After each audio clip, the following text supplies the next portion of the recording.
Bismillahirrahmanirrahim. Today's topic based on voltage follower or voltage buffer. This is same thing, different name.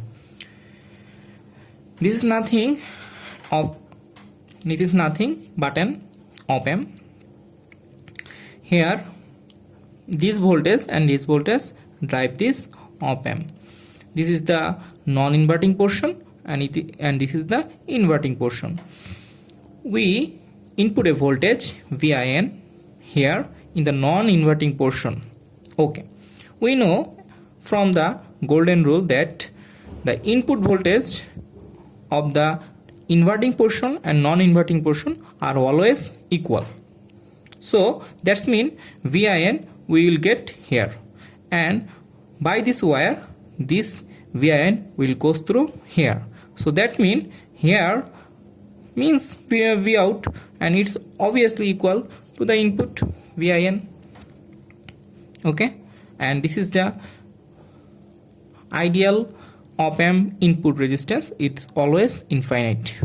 Okay, now we goes to the application of voltage follower or voltage buffer. It is very important in sensor controller system. Now we see what?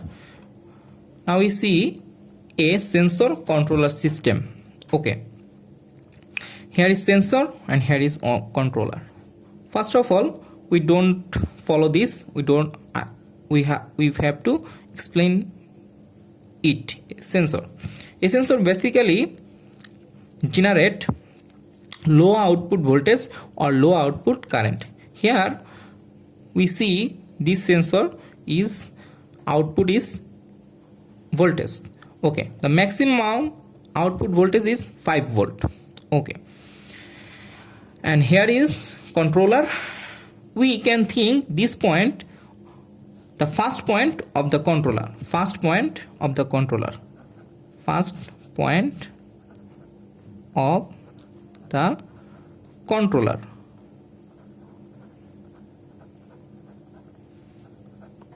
We noted this because it's help us to explain you. Okay, this point we need 5 volt because sensor produce 5 volt. In controller we need 5 volt. If there is less than 5 volt, then the controller needs additional voltage amplifier.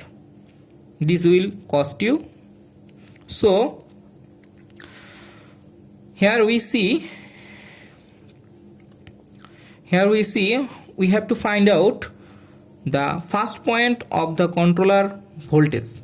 That's we noted VIN. So to find out VIN, we have to draw the equivalent circuit of this sensor controller system. Here we draw the equivalent circuit. Starting from here, 5 volt, then 10 kilo ohm here, then 1 kilo ohm here, and then ground. And the point which we most concern, the first point of the controller is here, and this point voltage is our main concern. Okay, how we can find out VIN? If we see, this is nothing but if we apply voltage divider law, this become very easy. The VIN must equal the consumed voltage of 1 kilo ohm in the circuit. So we can easily apply VIN equals to, in the upper portion, 1 kilo ohm divided by 10 plus 1 k into 5. Okay, this will result you 0.45 volt. But what we need? We need 5 volt, but we only get 0.45 volt. So the remaining voltage 5 minus 0.45 equals to 4.55 volt is consumed by this resistance that we doesn't want. We want to skip this. This connecting wire must having this resistance always. So how can we skip this problem?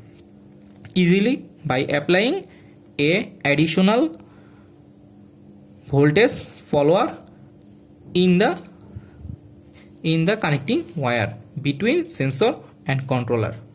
Let's see that circuit again.